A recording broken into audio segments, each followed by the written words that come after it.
Hi, this is Cynthia with Actors Reel to Reel. Last week we talked about actors being great storytellers. In addition to the dialogue, we touched on nonverbal storytelling, such as facial expressions and body language. Now we're going to explore the world that the characters exist in. The way the actor as the character relates to his world is a very important part in his skill as a storyteller. Here's an excellent example of how characters relate to their world, as created by James Cameron, Aliens. What made Aliens one of the greatest sequels of all time is that James Cameron took the world as created by Ridley Scott to create a world that had never been seen before and depicted quite this way. The atmosphere seemed not quite right. Even the weapons that the Marines carried were not just props, but they were extensions of the characters. Fighting Marines Drake and Vasquez, played brilliantly by Mark Ralston and Jeanette Goldstein, had the bigger, more intimidating guns. The way they looked at one another in agreement gave an intensity to their characters and a commitment that they're ready to go all out in the fight. And it also gave an aura of them being just a tad overconfident in what they were about to face. I only need to know one thing. Where they are. Yo, Vasquez, kick ass. Anytime, anywhere. Right. Another character in Aliens who I just loved, I thought the guy was just brilliant, and he was the comic relief, was played so brilliantly by the late Bill Paxton. He's coming in. I feel safer already. Not only was his dialogue smartly written, most of it ad-libbed, by the way. We're on express elevator to hell. Going down. But also the way his character interacted with the very hostile world on LV-426. Who doesn't remember the knife trick? Now, the knife is merely a prop, but when used in a very dangerous game played by Bishop and an unwilling Private Hudson, it comes across as funny but yet dangerous. Trust me. Hudson's facial expressions and reactions to Bishop playing this dangerous game shows the audience that Hudson's character is not as tough as he seems.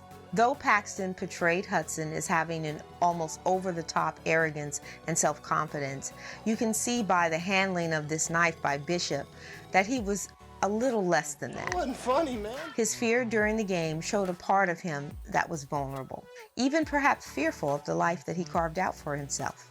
Now, there is another scene when Private Hudson, portrayed by Bill Paxton, picks up an object which is a part of the wreckage from the APC. If you just looked at the way that Hudson handled that prop, you knew that he was immersed in fear, doubt, and hopelessness.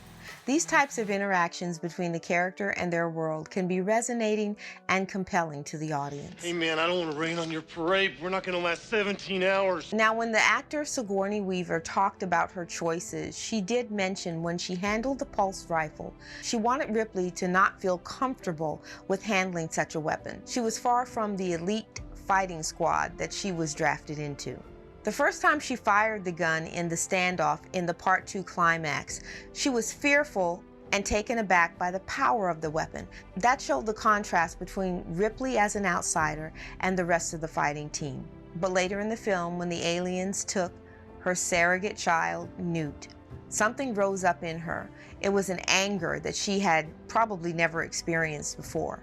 And if you look at the way she handled the gun during that sequence, it's very different than the Ripley that first fired the pulse rifle. Ripley's character used the gun as an extension of her anger towards the xenomorphs.